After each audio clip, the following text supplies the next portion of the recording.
وقتی طولانی مدت روی زمین نشستی یا دراز کشیدی، وقتی میخوای بلند بشی سرت گیج میره یا چشمات سیاهی میره یا ممکن حتی احساس کنی که داری میافتی. علتش چیا میتونه باشه؟ با من همراه باش.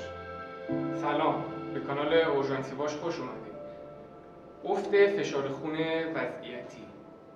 زمانی که ما به صورت طولانی مدت روی زمین نشستیم یا دراز کشیدیم و به صورت ناگهانی میخوایم بلند بشیم، ممکنه که دچار سرگیجه، سیاهی رفتن چشما و حتی ممکنه احساس کنیم که داریم میافتیم.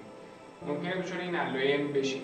حتی در شدیدترین حالت ممکنه که از حال بریم و بیفتیم رو زمین.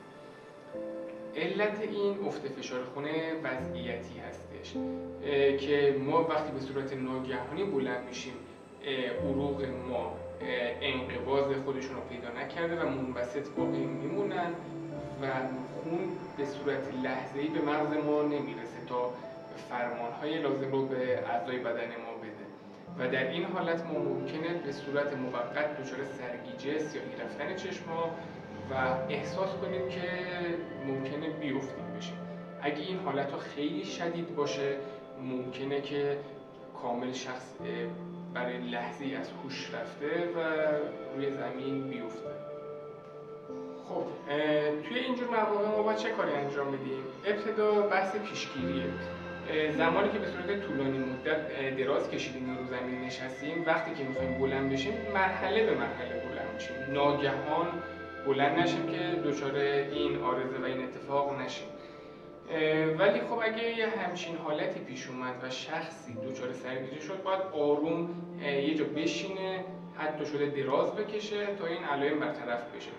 اگه این افت فشار خون خیلی شدید بود و اون شخص ما از حال رفت، چه اقدامی باید انجام بدیم تو اینجور مواقع؟ بهترین حالت اینه که زیر پاهاش 2 تا 3 تا بالش بگذاریم و پاهاش نزدیک 30 درجه بیاد بالاتر و سر روی زمین باشه، یعنی روی زمین دراز بکشه کامل، پاها به میزان 30 درجه بالا بیاد و زیرش بالش دید چیزی اگه کنار مبل پاهاشو بذاریم روی مبل تا گردش خون به سمت مغز هدایت بشه و شخص هوشیاریشو به دست بیاره. و اینکه بعد از اینکه هوشیار شد میتونیم توی یک لیوان 1 قاشق شکر یا تعداد قند بریزیم و نوک قاشق چایخوری داخلش نمک حل کنیم که سرم خوراکی میشه و اگر قادر به خوردن باشه این رو بهش بدیم تا بخوره و یه مقداری فشارش بالاتر بیاد و وضعیتش بهتر بشه. باید خیلی حواسمون به اینجور بیمارها باشه، چون بیمار از هوش رفته و بیهوش شده برای لحظه‌ای ممکنه استفراغ کنه. باید حواسمون به استفراغش باشه که اگر خدایی نکرده حالت استفراغ و تهوع رو داره، چیزی بهش ندیم بخوره. و اینکه اگر یک موقع بیمار ما تهوع داشت و استفراغ کرد، به سمت چپ بخوابونیمش تا این استفراغ از دهانش خارج بشه و به داخل ریه‌اش بر نگرده.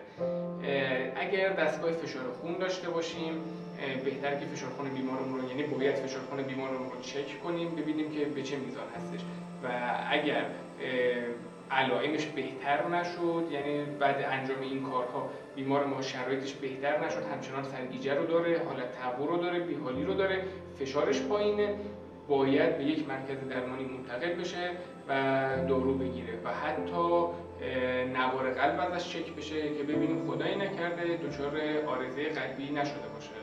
چون افت فشار خون ممکنه اگر خیلی شدید باشه بیمار ما دچار عارضه قلبی شده باشه و این افت فشار خون اتفاق افتاده باشه یا دلایل دیگه. حالا دلایل دیگه‌ای هم ما برای این سیاهی رفتن چشم یا سرگیجه هنگام بلند شدن داریم که ممکنه از کمخونی هم این اتفاقا رخ بده.